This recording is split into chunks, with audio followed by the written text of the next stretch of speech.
Hello. Today I'm going to be talking to you about how to create and embed a Google form into your classroom website. Google Forms are a great tool that can be used by teachers to assess a student's learning. They are also an authentic tool that can be used to appropriately group students for the next day's learning. Whatever your objective, they are a great way to incorporate student knowledge and technology into your day. Let's get started.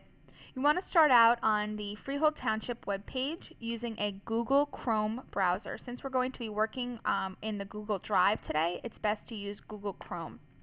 Okay, so once you're on the Freehold Township webpage, you're going to log into your email. This is how we are accessing our Google Drive. I'm sure you've heard people talk about how to get to the cloud, get in the cloud. This is the cloud, okay? Everything in your drive is stored in your cloud. Okay, so we're going to go into our Google Drive right here on the top of our dashboard. We're going to click Drive. Alright, and once we're in Drive, we're going to create a new document. So we're going to click Create. We've got some different options here. We can create a document, a presentation, a spreadsheet, a form, or a drawing. So today we're going to be creating a form. Okay, so I'm going to go ahead and click Form. The first thing I want to do is name my form. I'll make a form today on how to make a form. So I'm going to call it creating a form, creating a Google form. Okay? And here you could type in directions to students. So please answer the questions below. Alright, now we're ready to get started. Before we continue, I want to make sure that this box is unchecked. So nothing here should be checked in. This way, if students are completing this form at home, they're able to access it. Alright, so we're going to type in our question here. We can make our question very simple. Actually, you know what, I forgot one thing. We always want to make sure that we have students type their name first. So here we're going to write type your name. Okay? This answer you want to be text answer because you want them to be able to type their name in. So type your, you know what, let me fix that, first and last name. Okay, so they're going to type their answer in there. We want to make this a required question. That way students cannot submit the form without answering that. We're going to click done. Okay? Now we're going to move on to the next question. So here I have this sample question 2 here. I don't want it to say that. I want to edit this form, so I'm going to go over here and I'm going to type a question. What did you learn today? Okay? And I want to make this a multiple choice question, so I have some different options here. How to create a Google form, how to search using Google, how to log into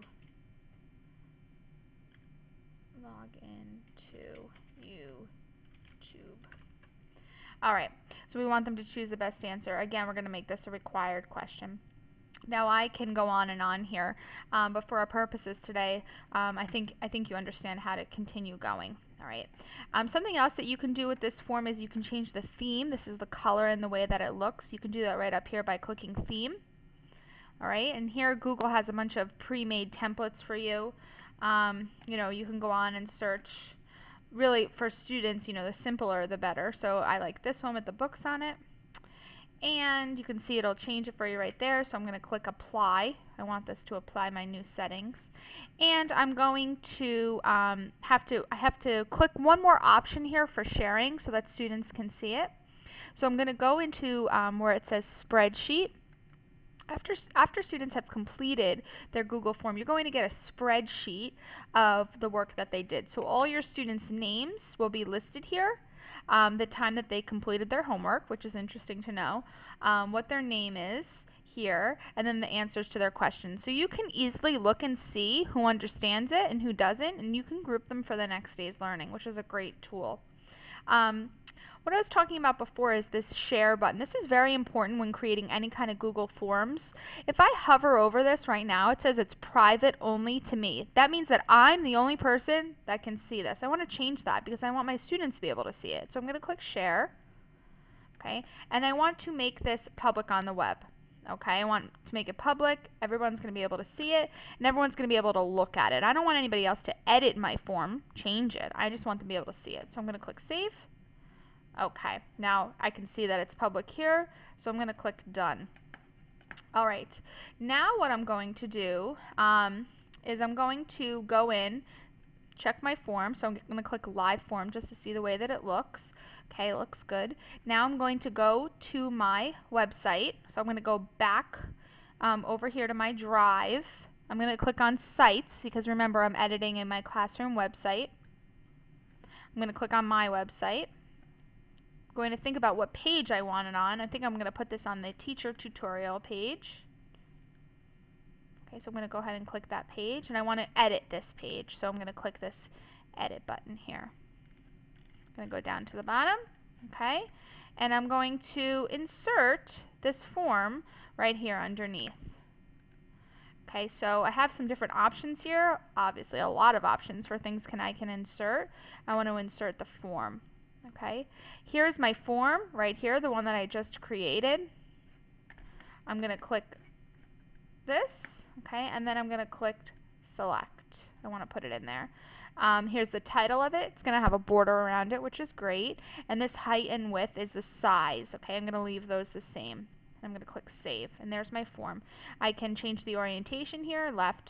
I can make it right, or I can make it center. I can wrap the text around it. I'm going to leave it the way it is for right now. Okay, and I'm going to click save, and my form should be in there on my page. Okay, and there it is.